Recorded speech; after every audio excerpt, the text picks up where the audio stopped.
Want to get free stocks with the Rebel in 2025? Here is how you can do it step by step. First, download the Webull app and sign up for a new account. Make sure you're using the current promotion. Webull usually offers multiple free stocks just for signing up and making a deposit.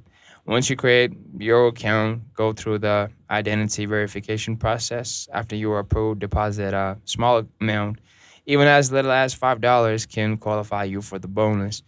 After the deposit clears, Rebel will credit your account with free stocks within a few business days. You can find them in the My Rewards or Promotion Center section of the app.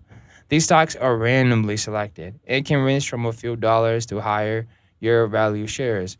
You can sell them after the holding period or keep them just as a part of your portfolio. And that's really it. Free stocks in a few, really few easy steps.